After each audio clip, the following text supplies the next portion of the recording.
Leah. Leo wiped grease from his hands onto his faded work jumpsuit as he stepped into the grand dining hall of Imperial Station. The message had been brief. All Level 3 personnel to the mess hall. What it hadn't mentioned were the crystal chandeliers. The orchestra, or the sea of nobles dressed in shimmering fabrics worth more than his yearly salary. He froze at the entrance, a stark contrast to the polished boots, medals, and silk gowns surrounding him. Oil stains, calloused hands, and the exhaustion from a double shift in the engine core marked him as an outsider.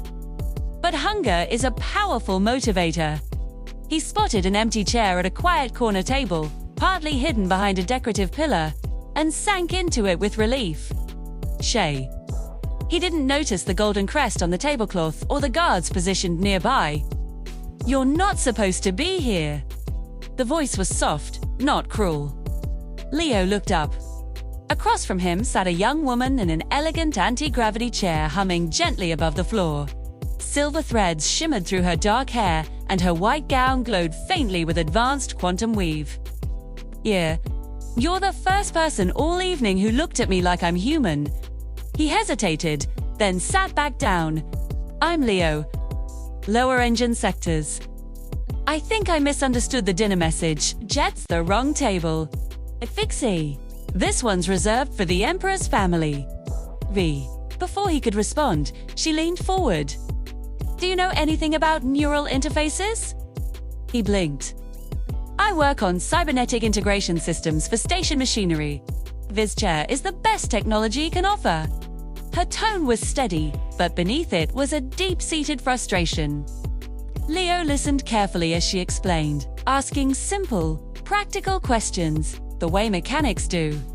"Finley," Leo said quietly, "they're trying to rebuild a broken bridge." Anna studied him. "But sometimes," he continued, grabbing a napkin to sketch, "you don't fix the bridge. You change how you cross the river." He drew rough diagrams on the napkin. "Are intact, neural networks arms. Upper pathways there still functional. We build a translator system. When your brain sends move legs, the translator intercepts the intention and converts it into alternate signals that bypass the damaged area." Shu whispered. "Exactly," he said. "Riori, use intention-based systems and zero-gravity exoframes. It's not about recreating what was, it's about rethinking what can be."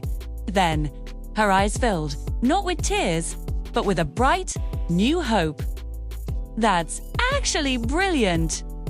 Recross wires, nobody thinks to connect."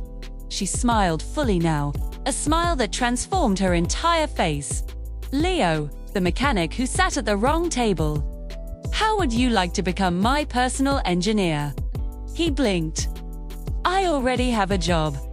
A better one," she countered. "Full resources. Full access. If this works," held up a finger. "One condition." She raised an eyebrow. "You teach me which fork is for salad." Anna laughed a true, genuine laugh that caused heads to turn across the hall. "Deal. But my father will investigate you." "Will he find anything dangerous?" "Probably just parking violations and a habit of solving impossible problems." "Partner, too." "Find out everything about that mechanic," he said quietly, "and don't you dare move him." Sometimes the wrong table is exactly where you're meant to be. And sometimes, one brave conversation can change our life forever.